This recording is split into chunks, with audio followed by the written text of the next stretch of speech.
Hey everyone, and welcome back for another deep dive. Today, we're going all in on David Hume. David Hume, the Scottish philosopher. Yeah, but also economist, historian. This guy did it all. Really shook things up back in the 18th century. Wow, okay. We've got these excerpts from a book all about his life and his philosophy and, man, just so many ideas. I can only imagine. Our goal, we're going to get you up to speed on Hume's big ideas, but we're also going to show you why those ideas, they still matter, like today. Okay, that sounds pretty ambitious. Well, lucky for me, I've got an expert here to help break it all down. Happy to help. Where should we start? Well, I think the book does a good job right at the beginning, kind of setting the stage. It calls Hume a radical empiricist. Right, so for folks who might not be familiar with empiricism. Yeah, basically the idea that knowledge, it comes from experience. Right, and Hume took that idea and ran with it further than anyone before him. So he wasn't necessarily coming up with totally brand new ideas, but he was pushing those existing ideas, like really pushing them to their limits. Exactly. That's a great way to put it. He was like an intellectual anatomist, dissecting human nature to figure out what makes us tick. Okay, I like that. He wanted to understand our limits, what we can know and what we can't know. There's that famous Hume quote, "Be a philosopher, but amidst all your philosophy, be still a man." A good reminder, right? Not to get so lost in the clouds that you forget about, well, real life. Exactly. And I think that's something that really sets Hume apart. He was grounded even when he was dealing with really complex, abstract ideas. So how did this radical empiricism, how did that actually play out in his philosophy? What were some of the specific areas where he really pushed the boundaries? Well, one of the big ones was metaphysics. Oh boy, metaphysics. I mean, isn't that basically like the study of the nature of reality? Pretty big topic to tackle. Huge. And Hume, he basically shut it down, at least the parts that claim to go beyond what we can actually experience. Okay, so he was saying, look, if we can't observe it, if we can't experience it, then we can't really say anything meaningful about it. Precisely. He argued that reason alone can only get us so far. Sure, we can use reason to work out, mathematical truths, but when it comes to the real world, things get a lot messier. Messying what way? Can you give an example of what you mean? Sure. So the book uses this really great illustration. It asks, can a falling pebble on Earth, can it extinguish the sun? Or can a man, just by thinking about it, can he control the orbits of the planets? Okay, so you're saying we can conceive of those scenarios. Right. We can imagine them, but experience tells us those things. They don't actually happen. Right, they don't. But here's the really crucial part. Experience doesn't tell us they can't happen either. So there's still that possibility, that sliver of what if. Exactly. And Hume called this contingency the idea that things could have been different. There are no absolute guarantees. And he really believed that we should base our expectations on what we've actually observed, not cling to some illusion of certainty. That sounds like a pretty humble approach to knowledge. It was, definitely. But it didn't stop Hume from being a sharp critic. Oh, I bet. What did he turn his critical eye on? Well, he really took aim at what he called fluffy metaphysical jargon. Like what? Like concepts like substance or the self or even necessity. He saw them as empty words, words that don't really correspond to anything real, anything we can actually experience. So he was all about clearing out those cobwebs, getting down to the nitty-gritty? Absolutely. He was a big fan of clarity and precision in thinking. And this clearing of the ground, as he called it, extended to religion as well. Really? How so? He was really, really skeptical of any attempt to prove God's existence just through reason. So if we can't rely on reason or metaphysics to understand the big questions, then what did Hume propose as an alternative? Where did he think we should look for answers? He looked to human nature itself, really radical for the time. He developed this naturalistic view of humanity where he argued that our morals, our beliefs, even our sense of self, they're all grounded in our feelings and our experiences, not some external source. That does make a lot of sense, right? If you think about it, if we can't know anything for sure beyond our own experience, then naturally our understanding of ourselves and the world, it would come from that experience, wouldn't it? Exactly. But this also raises a really important question about morality, right? If there's no divine code handed down to us, what's stopping everyone from just, doing whatever they want? Right. It's like, where do we get our sense of right and wrong if it's not coming from, a higher power? That's a great question, and it's something that Hume recognized right away. He knew he had to come up with a new approach to morality. Okay, so what did he propose? He argued that our ethics, they're ultimately grounded in human sentiment, in our feelings, particularly in our capacity for sympathy and our desire for happiness. So instead of following some set of rules, we're actually wired to care about each other and to seek out what feels good. In a way, yes. Now, Hume understood that human nature is, complex. He wasn't saying we're all perfect angels. Right, because let's face it, people do some pretty messed up things sometimes. Absolutely. But he did believe that our self-interest, often it leads us to cooperate, to build structures that benefit everyone. It's like he famously said, reason is and ought only to be the slave of the passions. Hold on, so he's saying our emotions are actually in charge. Well, in a sense, yes. He believed reason is great for figuring things out, but ultimately it's our emotions that drive our actions. Okay, I'm starting to see where this is going. So we're motivated by what we want, by what feels good, by what makes us happy. And often our happiness, it depends on the happiness of others, right? Exactly. That's the key insight. Even if we start from a place of self-interest, it can actually lead us to act in ways that benefit society as a whole. Kind of a win-win. Right, exactly. And Hume, he was fascinated by this whole interplay between individual desires and the needs of society. That makes a lot of sense. So it sounds like he had this really nuanced view of human nature. But I'm curious, was he always this like cool and collected philosopher, or did he have his own personal struggles and doubts? Oh, believe me, he was human, just like the rest of us. He wasn't some kind of perfect, emotionless robot. Like many great thinkers, he struggled with the big questions, especially when he was younger. Yeah. What kinds of things did he struggle with? Well, like a lot of people, he grappled with religion. Trying to find meaning and figure out how to live a good life. Did he settle on one particular religion or approach? Well, he started out trying to be a devout Christian. And did that work out for him? Not really. Then he tried Stoicism. So from intense religious devotion to, like, total emotional control. That's Hume for you, always trying out different ideas, seeing where they led him. But eventually, he moved away from both of those frameworks. So what did he land on in the end? He ended up grounding his search for meaning in a more naturalistic understanding of the world. It was all about observing human nature, using reason to understand how things work. He even compared going to church to attending the theater. Really? What did he mean by that? He saw it as a form of entertainment, maybe even a way to connect with something bigger than yourself, but not necessarily a source of absolute truth. Interesting take. Did he have any, like, funny or quirky stories from his younger years? Something that shows he wasn't always this serious philosopher. Well, there's this anecdote about young Hume using a devotional manual to, analyze his own behavior. The devotional manual. Yeah, he had this list of vices, and he was carefully comparing himself to it. Oh, wow. Trying to be a good Christian boy. Exactly.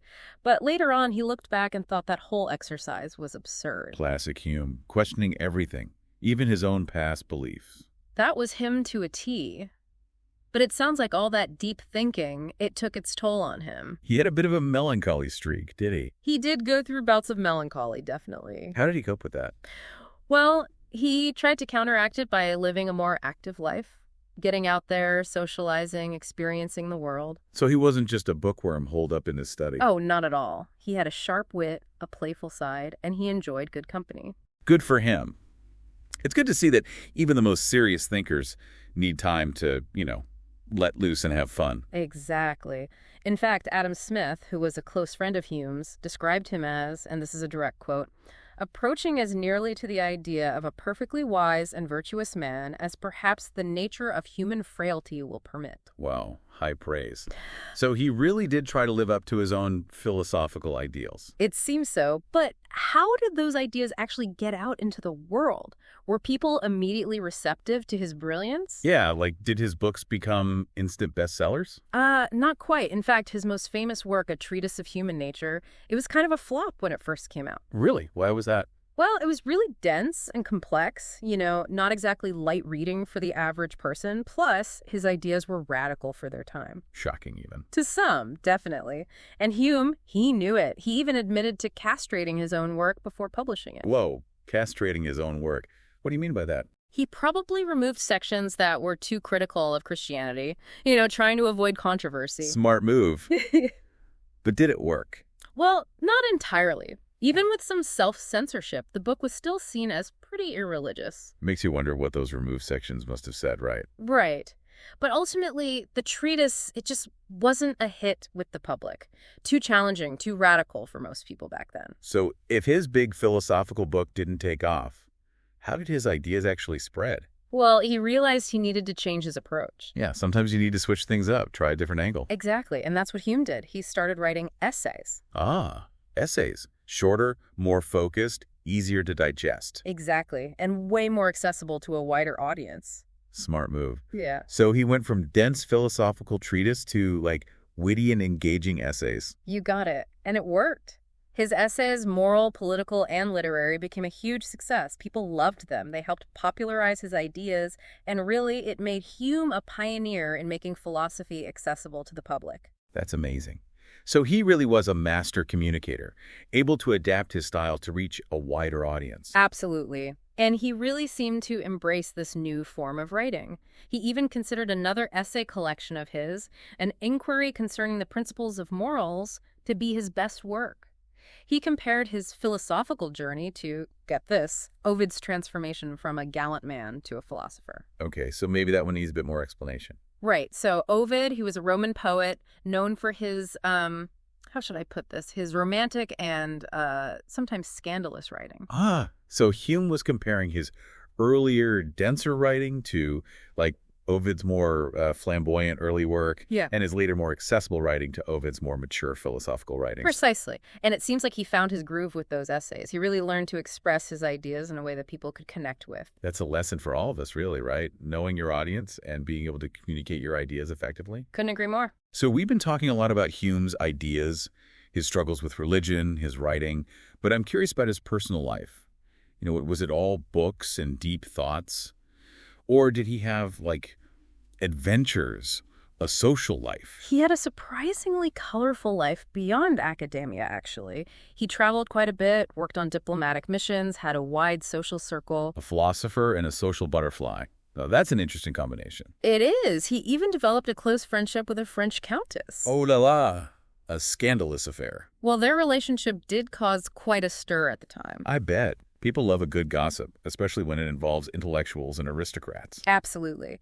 But it wasn't all rosy friendships for Hume. He also had a very famous and very public falling out with another prominent philosopher, Jean-Jacques Rousseau. Oh yeah, Rousseau. Wasn't he the guy who wrote all about the noble savage and the corrupting influence of society? That's the one. And their feud, it was dramatic, to say the least. There were accusations flying back and forth, public defenses, a lot of bad blood between them. What sparked it all? It's a long story, but basically there were misunderstandings, clashing personalities, and a lot of hurt feelings. Hume even worried about how Rousseau would portray him in his autobiography, Confessions. Oof, that's got to sting. Mm, Having your frenemy write about you in their memoirs, knowing they're not going to hold back. right. It must have been pretty stressful for Hume. But ultimately, their personal drama, it kind of overshadowed the possibility of a real intellectual debate between them. Oh, that's such a shame. Their philosophical differences were actually really interesting, weren't they? They were. It would have been fascinating to see them hash out their ideas in a public forum, have a real debate about the nature of society, the role of reason, all of it. But their personal conflict, it kind of got in the way of that. Ah, what a missed opportunity. It's a reminder that even brilliant minds, sometimes they get bogged down in, well, drama. It happens to the best of us. Okay, so we've talked about Hume's personality, his impact on philosophy, his colorful personal life. But let's go back to his radical empiricism for a moment. You mentioned earlier that his skepticism was more theoretical than practical. Can you elaborate on that? How did he balance his doubts about certain knowledge with the need to actually live in the world and, make decisions? That's a great question. Because for Hume's skepticism, it wasn't about doubting everything all the time. It was more like a method, a way of testing our beliefs, making sure they're really grounded in something solid. Like a scientist testing a hypothesis. Exactly. And ultimately, Hume's goal was to establish what he called a science of man, a science rooted in experience and observation. And his skepticism, it was a key part of that project. Makes sense. So how did he actually go about building this science of man? What were the, building blocks? He started by examining the very building blocks of thought, impressions and ideas. Impressions and ideas. Yeah, these were key concepts for him. For Hume, impressions are those vivid, immediate experiences we have through our senses. Like seeing a bright color, feeling a sharp pain. Okay, got it. Impressions are like those raw sensory experiences. Exactly. And then ideas, they're the fainter copies of those impressions. They're the things we recall and manipulate in our minds. So like the memory of that amazing concert you went to last week, that would be an idea based on the impressions you had while you were actually there. Precisely. And Hume, he argued that all our ideas, ultimately, they come from impressions. We can't think of anything that we haven't experienced through our senses in some way. That's pretty mind-blowing when you think about it. It is. I mean, think about it. If you've never seen the color blue, you can't really imagine it, can you? You're right, you can't. It's like trying to imagine a new color, something that doesn't exist yet. Exactly. And to illustrate this even further, he used examples like a blind person trying to understand color or a deaf person trying to understand sound. Right. It shows how crucial experience is to even our most basic thoughts. But hold on a second. Didn't Hume himself come up with a challenge to this whole idea? Something about imagining a shade of blue you've never seen before. Yes. The famous missing shade of blue problem. Even Hume acknowledged that there seemed to be exceptions to this rule. Right, so how did he explain that? How did he reconcile that with his theory? Well, he admitted it did weaken his principle, but he didn't think it completely invalidated it. He argued that even when we imagine that missing shade of blue, we're still relying on our previous experiences with other shades of blue. So our imagination, it's not creating something totally new, it's just working with the materials it's already got. Exactly. It's like our minds are constantly remixing and recombining our experiences to come up with new thoughts and ideas. But it's all based on those initial building blocks, our impressions. Our minds are like master DJs, taking bits and pieces of our sensory experiences and creating something new. Love that analogy. It's spot on. And this process of remixing and recombining, it's how we come to understand those complex concepts, how we make sense of the world around us. So it all comes back to those initial impressions. It does, which brings up a big question. If all of our ideas are rooted in our senses, in our experiences, then what does that mean for the idea of the self? Do we have some kind of enduring soul or essence that exists apart from our perceptions? The big question of the self. I mean, it's like, who am I really? Right. And this is where Hume gets, well, pretty radical. He argued that there's actually no enduring, unchanging self in the way we typically think of it. Wait, are you saying there's no me behind my thoughts and experiences? That's exactly what Hume concluded after a lot of introspection. He actually tried to, observe the self directly, but all he ever found was this constant stream of perceptions. Sensations, emotions, thoughts, memories. He never found some separate, independent self that was experiencing those things. It's like that saying, right? I think, therefore I am. But Hume is saying, I experience, therefore what? Good question. And that's one of his most challenging ideas. He argued that the self, it's not a thing, but a process. A process. Yeah, it's this constantly changing bundle of perceptions woven together by memory and association. There's no little me sitting back and watching it all unfold. Whoa, that's a lot to process. It is. It really makes you question what we mean when we say I or me. But if there's no enduring self, what holds all those perceptions together? Why do we feel like we're the same person from one day to the next? Well, that's where memory comes in. Hume argued that memory, that's what creates this illusion of continuity. It links our past experiences to our present perceptions, giving us a sense of personal identity over time. So we're basically a collection of memories stitched together to create a sense of self. Kind of, but that self, it's always in flux, always changing, as we have new experiences, form new memories. So I guess it's like we're a ship that's constantly being rebuilt at sea. Yeah. The same ship in name, but with different planks and sails over time. Now, that's a fantastic analogy. You really nailed it with that one. We're not these static entities, but dynamic processes, constantly being shaped by our interactions with the world. This is all so fascinating, but I can't help but wonder, if there's no enduring self, how can we even be held morally responsible for our actions? Yeah. I mean, if I'm not really the same person from one moment to the next, how can I be judged for what I do? Yeah, that's a big question. But Hume, he addressed that directly. He argued that even though the self isn't this fixed thing, we still have this sense of personal identity that persists over time, and that's enough for moral responsibility. So even though we're always changing, there's still a sense of continuity that allows us to be held accountable for what we do. Exactly. He believed that our moral judgments, they're based on the character and intentions of the person, as revealed through their actions over time. We don't judge someone on a single isolated action, but on their overall patterns of behavior. Okay, so we're looking at the whole picture, not just a snapshot in time. It's like you're not necessarily defined by that one time you, I don't know, stole a candy bar when you were 5 years old. Right, it's about your overall character. So even though Hume's view of the self, it's pretty radical, it doesn't lead to this kind of moral free-for-all. Right. We can still have a system of ethics, even if we reject that traditional notion of a soul or an essence. Exactly. And this analysis of the self, it's just one example of how Hume's radical empiricism led him to challenge some of our most basic assumptions. This is really making me rethink my own ideas about, who we are and what it means to be a person. But before we get too deep into existential territory, let's talk about another area where Hume's skepticism really made waves: causation. Yes, causation. One of Hume's most famous contributions to philosophy. And it all comes back to that empirical approach. He argued that we never actually experience a necessary connection between cause and effect. Wait, what? You're telling me that cause and effect, it's not a real thing? Well, not in the way we typically think of it. We simply observe that certain events happen together repeatedly, and our minds, they develop a habit of expecting them to always occur that way. But we never directly experience the cause itself. Okay, so can you, break that down for me a bit more? Give me an example. Sure. Think about that classic rooster example. The rooster crows and then the sun rises. Just because those events happen together, does that mean the rooster is causing the sun to rise? Well, no, of course not. That's just silly. Exactly. But our minds, they can easily fall into this trap of assuming causation just because two events happen together regularly.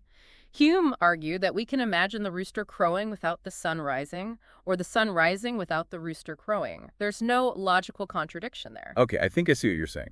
So you're saying our understanding of cause and effect is more psychological than logical. It's based on habit and expectation, not some kind of inherent, necessary connection between events. You got it. And that was a radical idea back then. It really shook things up. I bet it did.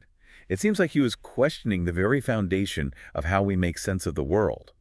So if we can't really be certain about cause and effect, how do we, make predictions? Yeah. Or plan for the future? It seems like we'd be stuck in this constant state of uncertainty. Well, Hume didn't think we're doomed to complete uncertainty. He just believed that we need to be more realistic about what we can know. We can still make reasonable inferences about the future based on our past experiences and observations. We just need to be aware of the limits of our knowledge and be open to the possibility that things might not always go as we expect. So it's about being cautious and humble in our claims about the world. Exactly. Recognizing that we don't have all the answers. This is all incredibly thought-provoking. But I'm curious, how did these ideas about causation, how did they influence his views on human behavior, on free will? I mean, if there are no necessary connections in the physical world, does that mean our actions are also, predetermined? That's a question that philosophers are still debating to this day. But Hume, he applied this idea of constant conjunction, the idea that we associate events because they happen together a lot. He applied that to human behavior as well. So we observe regularities in how people act, just like we observe regularities in nature. Precisely. And that led him to some pretty radical conclusions about free will. Oh boy, free will, that's a big one. What was his take on that? Well, he argued that there's really no hard line between freedom and necessity. Wait, what? No free will? Well, it's more complicated than that. He was basically saying that everything, including our actions, is part of this interconnected web of causes and effects. Okay, so our actions are influenced by things outside of our control? In a way, yes. But he also believed that we still have a sense of agency, of making choices. So how does that all fit together? It sounds a bit paradoxical. It is. It's a really subtle and nuanced view. But I think the key takeaway is that Hume was trying to move beyond this simplistic binary of free will versus determinism. Right, it's not an either-or situation. Exactly. There's a lot of gray area in between. And his analysis of causation and free will, it really pushed people to think more deeply about these fundamental questions. It definitely pushed me to think deeper. Okay, this is all so fascinating, but before we go down too many rabbit holes, I want to bring us back to something you mentioned earlier. Hume's skepticism about religion.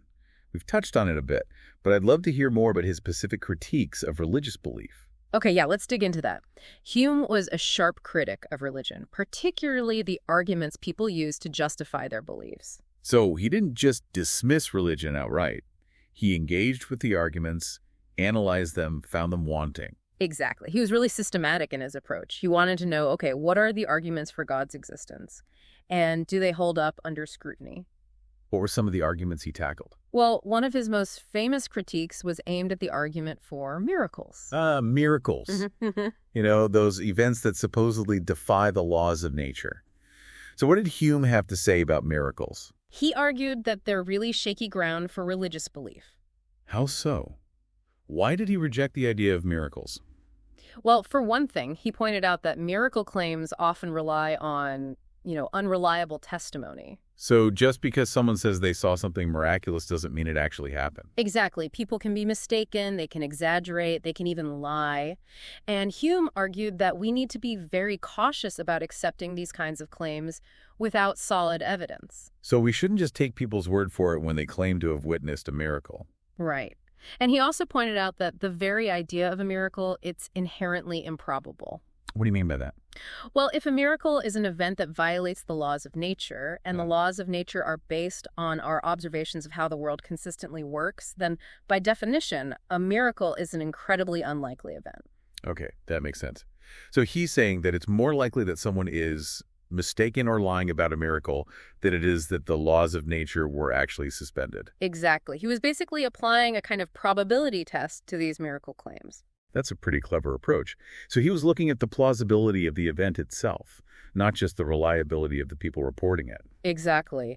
And he also pointed out that the cultural context really matters when you're evaluating these claims. What do you mean by that? Well, he observed that miracle claims, they tend to cluster in certain times and places. They're often reported in cultures that are, less scientifically advanced or where there's a strong tradition of belief in the supernatural. And so he was saying that miracles are more likely to be reported in places where people are already predisposed to believe in them. Precisely. He argued that we need to be aware of these cultural biases when we're evaluating miracle claims. That's a really important point. It reminds me of how UFO sightings tend to spike during times of social anxiety or political upheaval. It's like our brains are looking for explanations, for something to make sense of the chaos. Exactly.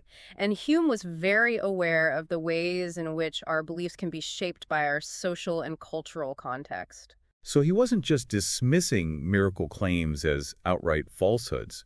He was trying to understand the psychological and social factors that might lead people to believe in them. Exactly. He was always interested in the why behind our beliefs, not just the what. It seems like that's a key theme in his work, right? Trying to understand human motivation and the reasons why we believe the things we do. Absolutely. And when it came to religion, he didn't shy away from asking tough questions. He even took on the argument from design, the idea that the complexity of the universe points to a designer, a creator, God. Oh, that's a classic argument for God's existence. Yeah. What was Hume's critique of that? Well, he argued that even if the argument from design were valid, it wouldn't necessarily prove the existence of a single perfect God. Oh, interesting. So you're saying that even if we accept the idea that the universe was designed, that doesn't tell us anything about the designer. Exactly. Hume pointed out that the argument from design, it doesn't really tell us anything about the nature of the designer. It could be one God, it could be multiple gods, it could even be a team of lesser gods who kind of messed up along the way. Team of incompetent gods, huh? That's a funny image. Right.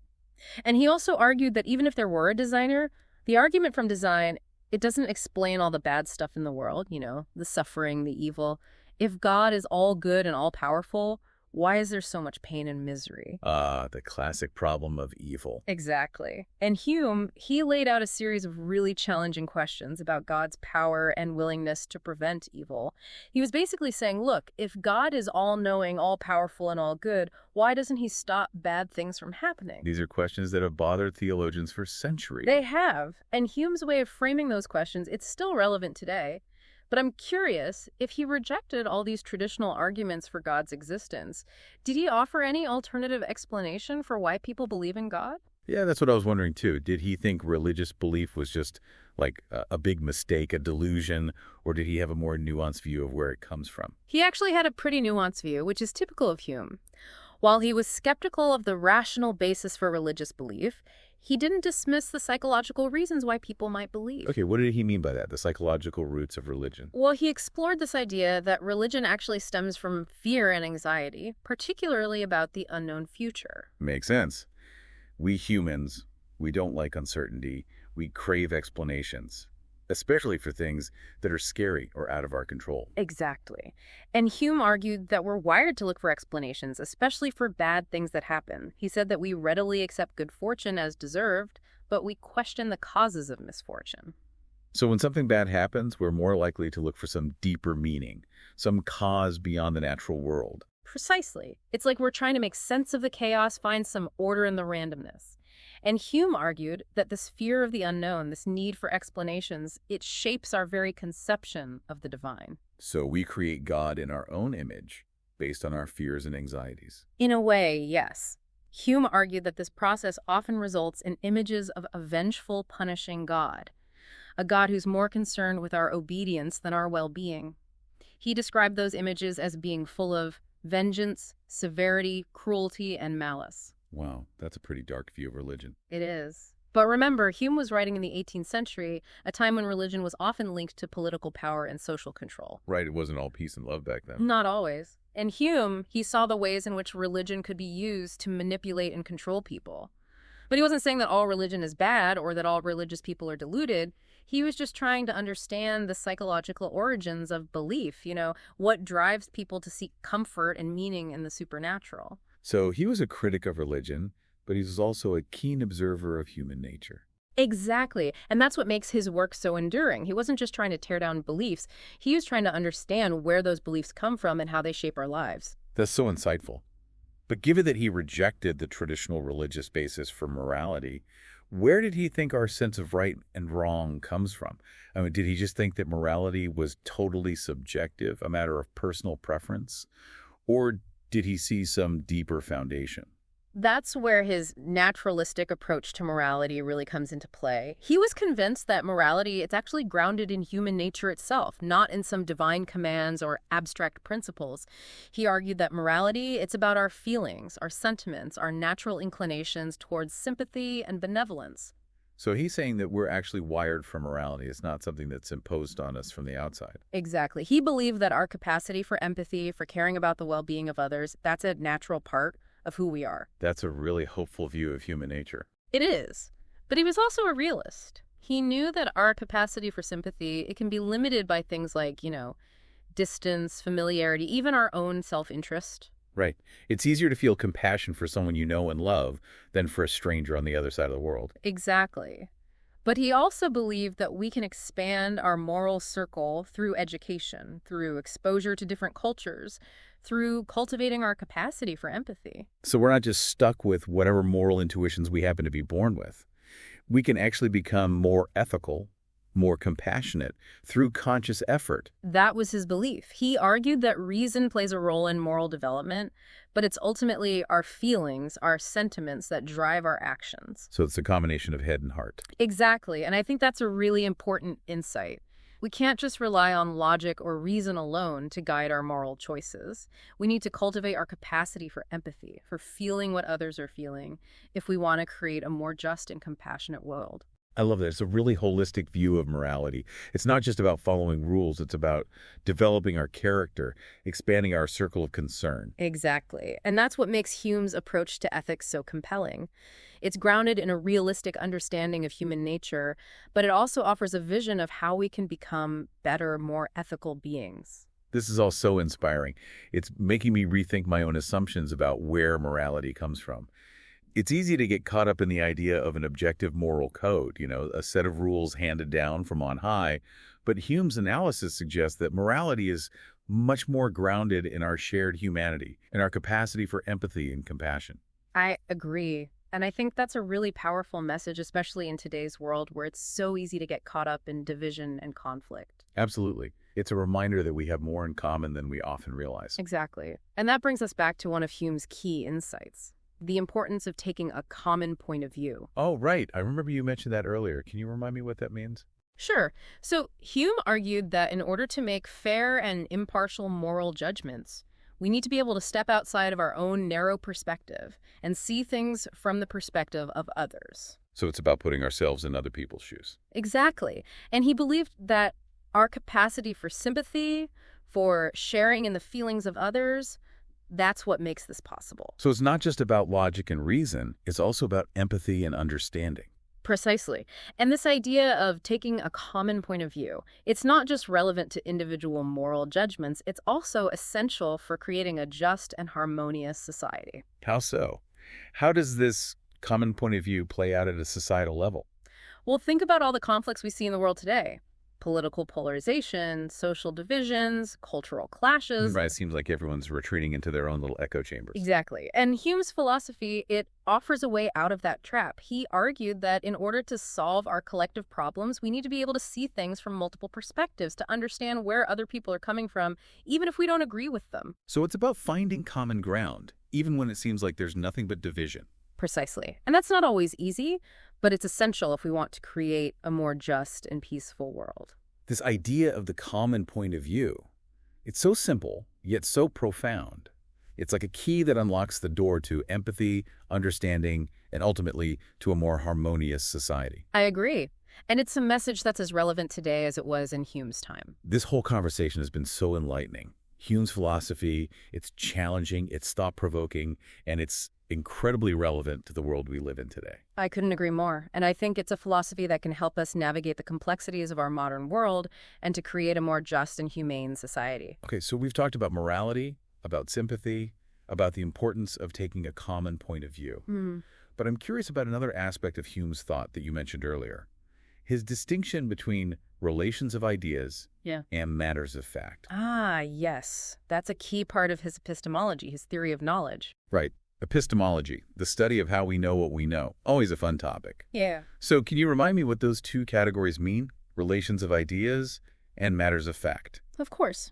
Relations of ideas, they are truths that are certain and demonstrable, but they don't actually tell us anything about the world outside of our own minds.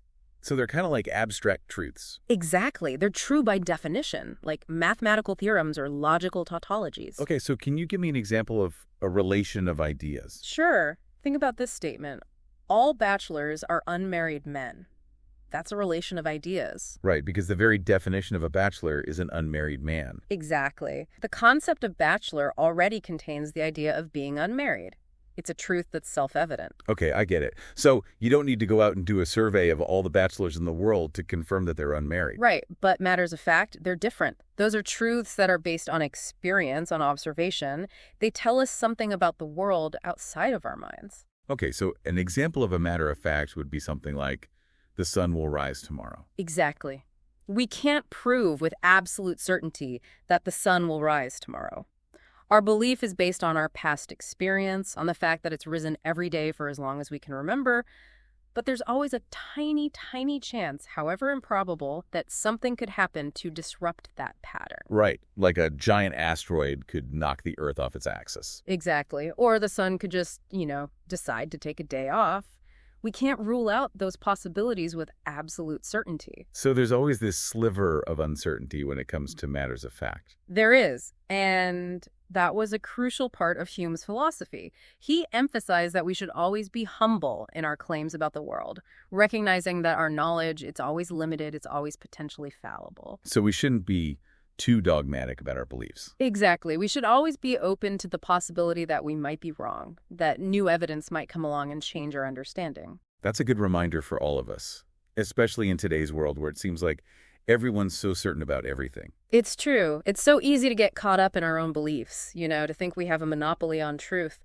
But Hume reminds us that we should be more open-minded, more willing to consider other perspectives. That open-mindedness, it's not just important for intellectual growth, it's also crucial for, civil discourse, for creating a society where people can actually talk to each other and maybe even learn from each other. Absolutely. When we're willing to listen to other perspectives and to entertain the possibility that we might be wrong, we open ourselves up to learning, to growth, to new possibilities. I love that. It's like Hume's philosophy, it's not just about being right or wrong, it's about the process of inquiry, the ongoing search for truth. Exactly. And that's a process that should never end.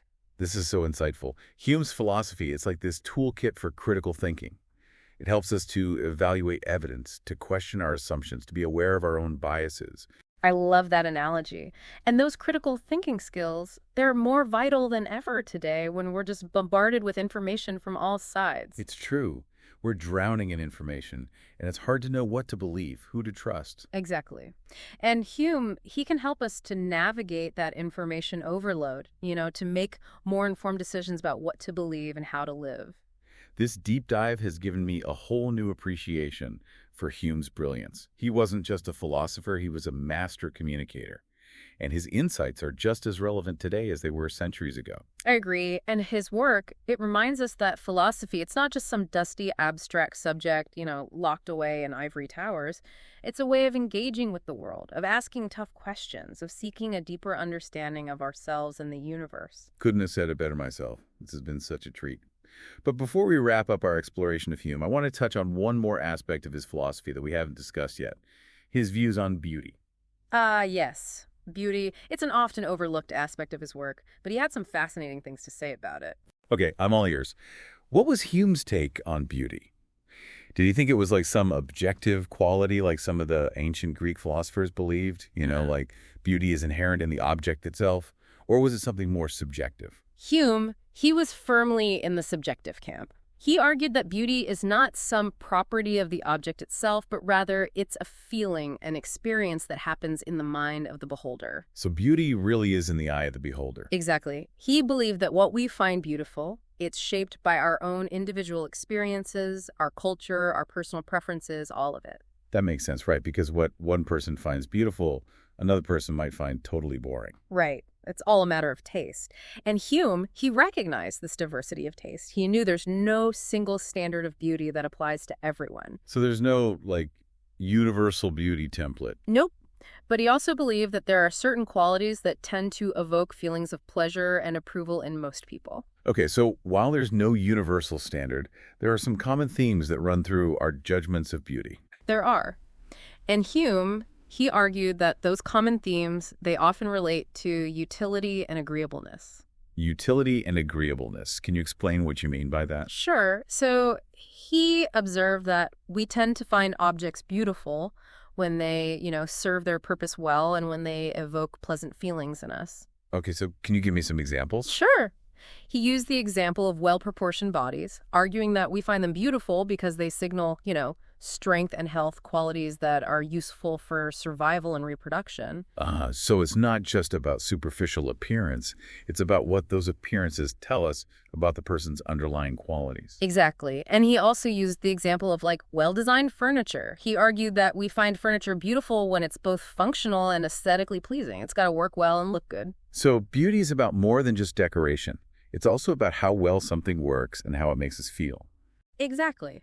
Hume believed that beauty is this complex experience that involves both our senses and our emotions. And our aesthetic judgments, they're often influenced by our understanding of an object's purpose and its potential to, bring us pleasure or satisfaction. This is giving me a whole new way of looking at beauty. It's much deeper than I ever imagined. It is. And Hume's analysis of beauty, it's just as relevant today as it was back then. I mean, think about it. We're constantly bombarded with images and objects that are designed to appeal to our sense of beauty, from advertising to fashion to architecture. It's true. We live in a world that's just saturated with aesthetics. We do. And understanding the factors that shape our judgments of beauty can help us be more critical consumers, And it can also help us to appreciate the beauty that exists all around us, both in nature and in the things we create. This has been so insightful. It's like I'm seeing the world with new eyes. But seriously, it's amazing how Hume was able to apply his critical thinking to such a wide range of topics, from morality and the self to causation, religion, and now even beauty. Right. And it's incredible how much his insights still resonate with us centuries later. They really do. But before we move on from beauty, I'm curious to hear your personal take on all this. I mean, you've done such a great job explaining Hume's ideas, but what stands out to you about his philosophy? What do you find most compelling or thought-provoking? Oh, that's a great question. For me, one of the most compelling aspects of Hume's work is his unwavering commitment to intellectual honesty. He wasn't afraid to challenge conventional wisdom, ask those tough questions, and follow his reasoning wherever it led, even if it meant arriving at conclusions that were, uncomfortable or unsettling. It's true. He never shied away from controversy. Not at all. He wasn't afraid to admit when he was uncertain or when he had changed his mind. And that commitment to truth, it runs through all of his work. That's a quality I really admire, especially in today's world where it seems like everyone's clinging to their beliefs so tightly. It's refreshing to see that kind of intellectual humility. I agree. It's so easy to fall into dogmatism, to hold on to our beliefs even when the evidence might suggest we should reconsider. But Hume, he shows us that it's okay to change our minds, that it's actually a sign of intellectual strength, not weakness. That's such a valuable insight. It's a reminder that we should always be open to learning and growing, even if it means letting go of some of our cherished beliefs. Exactly. And that brings me to another thing I admire about Hume, his intellectual humility. I was just thinking the same thing. He recognized the limits of human knowledge, the fallibility of our own reasoning. He never pretended to have all the answers. It's such a contrast to the arrogance and certainty that we often see, especially in intellectual circles. It is, and I think we can all learn a lot from Hume's example. His philosophy, it encourages us to be curious, to be open to new ideas, to be willing to question even our most cherished assumptions. It's a philosophy that's both intellectually stimulating and deeply humanizing, which is a rare combination. I couldn't agree more, and it's more relevant now than ever, I think. I'm totally with you on that. Okay, ready to dive back into the source material. We've been talking a lot about Hume's, general philosophical outlook. Yeah. But I'd love to hear more about his ideas on, society and politics. Let's do it. Hume's political philosophy, it's just as nuanced and insightful as his other work. He was deeply interested in understanding the foundations of society, the principles that lead to peace, order, and justice. This is exciting. I'm ready to see Hume in action, the political thinker. So, where did he start? What were his fundamental assumptions about, human nature and how societies are formed? Much like his approach to morality, Hume's political philosophy, it was rooted in a realistic understanding of human nature. Okay, what do you mean by realistic? He believed that humans were driven by self-interest, but were also capable of cooperation and sympathy. And he didn't see those as contradictory forces, but as complementary aspects of who we are. So it's not this simple either thing. It's not like humans are good or humans are bad. Exactly. It's more nuanced than that. He saw us as complex creatures, with a mix of motivations, some selfish, some altruistic. Well, that sounds about right. It does, doesn't it? And he saw those motivations playing out in how we create and structure our societies. So how did he actually see society emerging from that mix of self-interest and the need for cooperation? What are the key elements that hold it all together? Well, he identified 3 fundamental laws of justice that he believed were absolutely essential for any functioning society. 3 laws of justice. Okay, lay it on me. What are they? He called them the stability of possession, transfer by consent, and the performance of promises. Those sound pretty familiar. They're like the cornerstones of modern liberal democracies, right? Hey. Property rights, free markets, the rule of law, all that good stuff. You got it. And Hume was really one of the first philosophers to articulate those principles in a clear and systematic way. But here's the thing. He didn't ground those laws in some kind of abstract moral principle. Okay, so it's not about what's inherently right or wrong. Right. He based them on their practical utility. He argued that these laws, they've emerged over time because they work. They lead to more stable, more prosperous, and more just societies. So it's about what actually works in the real world. Exactly. And this pragmatic approach is really what sets Hume apart. He wasn't just interested in armchair theorizing. He wanted to understand what actually makes societies function well, what allows people to, live together peacefully and pursue their own goals. It's amazing how influential his ideas have been. I mean, these are things we take for granted today. But he was really a pioneer in articulating these principles. He was. So those 3 laws of justice, do you want to break them down a bit more? Yeah, let's do it. Let's start with the first one. The stability of possession. What exactly did Hume mean by that? Well, he was basically talking about property rights. The idea that people need to have a secure claim to the things they own, whether it's land or goods, or even the fruits of their labor. Right. If you work hard and earn something, you should be able to keep it. It's yours.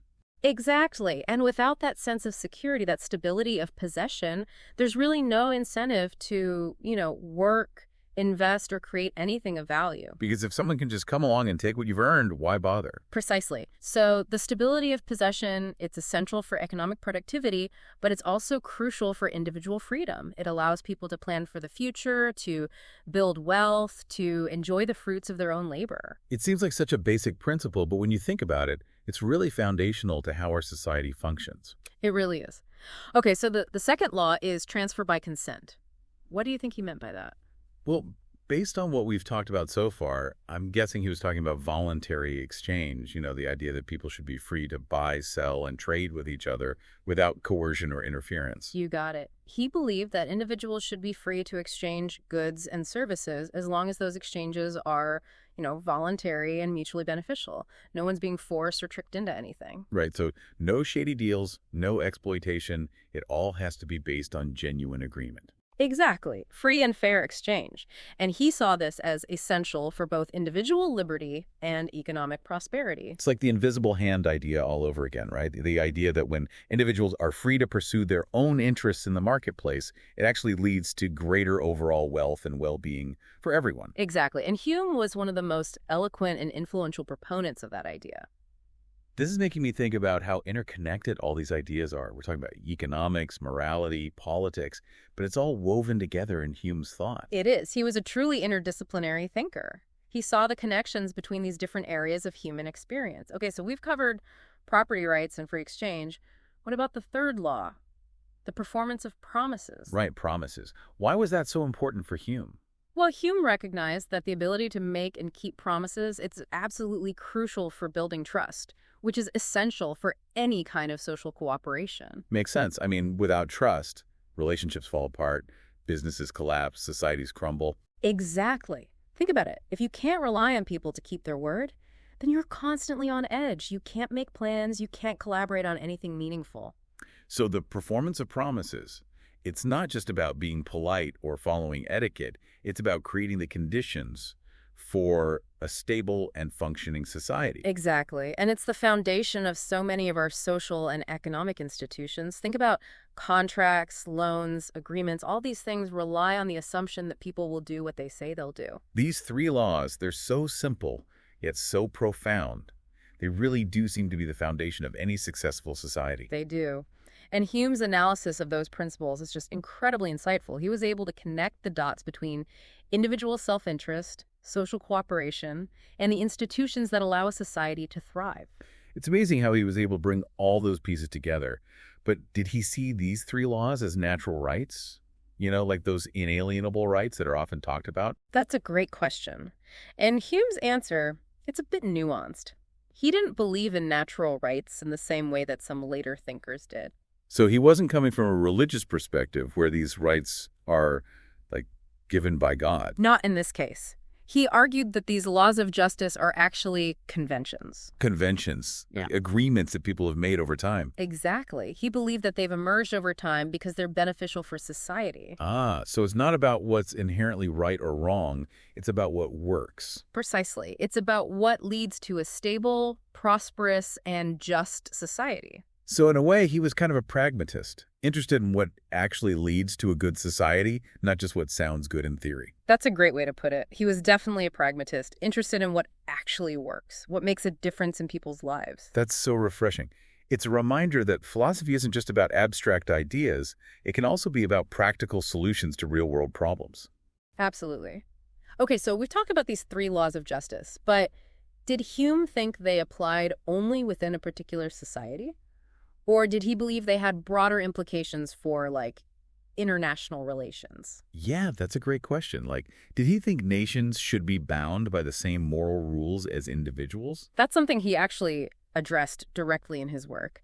And he did believe that these principles of justice, they also have implications for how nations interact with each other. So he wasn't just thinking about domestic politics, he was also thinking about global politics. He was. He argued that peace, trade, and mutual assistance, they're just as beneficial between nations as they are between individuals within a society. It's interesting how he saw these principles operating at different levels, between people, within societies, and even between countries. The same rules apply no matter the scale. Exactly. He was a big believer in the power of cooperation and mutual respect to create a more peaceful and prosperous world. Did he think that nations should be bound by the same, like, strict moral obligations as individuals? Well, he did think that the same principles of justice apply. But he also recognized that things get a bit more complicated when you're dealing with nations, you know? In what way? Mm. Why are things more complicated at the international level? Well, for one thing, nations, just like individuals, they're motivated by self-interest. And that can sometimes lead to, conflict and competition. Right, it's like Yeah. every country is looking out for number one. Exactly. And Hume, he understood that. But he also believed that nations, just like individuals, they can benefit from cooperation and mutual respect. It's not a zero-sum game where one side has to win and the other side has to lose. So it's about finding a balance between looking out for your own interests and recognizing that cooperation can benefit everyone. Exactly. And Hume, he believed that diplomacy, international law, those things could play a role in creating a more peaceful and cooperative world order. So in a way, he was kind of an early advocate for what we might call like a rules-based international order. Like the United Nations, international treaties, all that stuff. He was. And his ideas actually had a huge influence on the development of those institutions. Think about the UN, the World Trade Organization. These are expressions of Hume's vision for a world where nations can cooperate to solve shared problems and promote mutual benefit. Wow, that's incredible. It's like Hume's legacy, it extends way beyond his philosophical writings. His ideas have helped to shape the world we live in today. They have. And his work is arguably even more relevant now than ever as we face all these global challenges like climate change, pandemics, economic inequality, all those things. It's true. These are issues that no single country can solve on its own. We need to find ways to cooperate, to work together. Exactly. And Hume's ideas about cooperation, about mutual respect, about the importance of finding common ground, they're more crucial than ever. It's like his philosophy is offering us a way forward, a way to create a more just and peaceful world. It is, and I think that's one of the most inspiring things about Hume's work. It's not just about analyzing problems, it's about offering solutions, about pointing us towards a better future. This whole deep dive has been such a revelation. Hume's philosophy is so rich, so thought-provoking. It really is, and it's a philosophy that's still so relevant to the world we live in today. It really is. So much to think about. Well, this deep dive has been an incredible journey. We've covered so much ground exploring like the whole landscape of David Hume's thought, from skepticism to morality to politics, even beauty. He's really challenged us to, rethink our assumptions and see the world in a new way. He has. I always enjoy revisiting his work. It's a source of, endless fascination and inspiration for me. Me too. And I have a feeling we'll be coming back to his ideas for years to come. But for now, there's one last area I want to touch on before we wrap things up. Hume's views on progress. Progress. Okay. Yeah, we've talked about his ideas about the individual, about morality, society, even international relations. But, did he believe in the idea of human progress? Or was he more, cynical about the whole thing? That's a great question, especially relevant, today as we face all these global challenges and there's all this uncertainty about the future. Exactly. So what did Hume have to say about the whole idea of progress? Was he an optimist or was he a pessimist? Well, Hume, he was a complex thinker, right? So it's hard to put him in a neat little box. Right. Never that simple. But I'd say he did lean towards optimism, particularly when it came to social and intellectual progress. Oh, that's good to hear. So he did think things could get better. He did. He argued that as societies become more prosperous, more interconnected, they also tend to become more, humane and just. Interesting. So he saw a link between material progress, like economic progress, and moral progress. Exactly. He believed that as people's basic needs are met, they're more likely to, extend their circle of concern to include others. They're not so focused on just survival, so they can start thinking about the well-being of, other people, even those who are different from them. Precisely. They become more tolerant, more cooperative, more willing to, work towards the common good. That's a really hopeful idea. It suggests that globalization, when done right, could actually make us better people. I think that was his view. He saw commerce not just as, an economic force, but as a moral force. Really? Yeah. He believed that trade, it fosters understanding and cooperation between different cultures, which helps break down prejudices and promotes, a more cosmopolitan worldview. It's like that old saying, travel broadens the mind. But in Hume's case, it was like trade broadens the mind. Exactly. And he went even further, arguing that the prosperity of one nation, it actually benefits others. He was a big believer in, the positive sum nature of international trade. everyone can gain from cooperation and exchange. And this was at a time when, nations were constantly at war with each other, competing for resources and power. It was. And he even famously said, not only as a man, but as a British subject, I pray for the flourishing commerce of Germany, Spain, Italy, and even France itself. Whoa, even France. And this was when Britain and France were like major rivals. I know, right?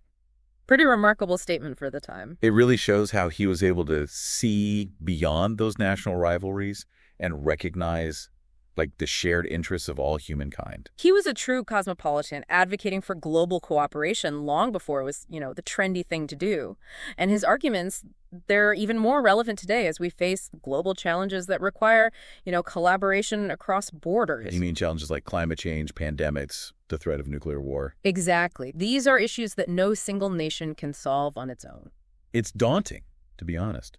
But Hume's philosophy does give some reason for, well, cautious optimism, maybe.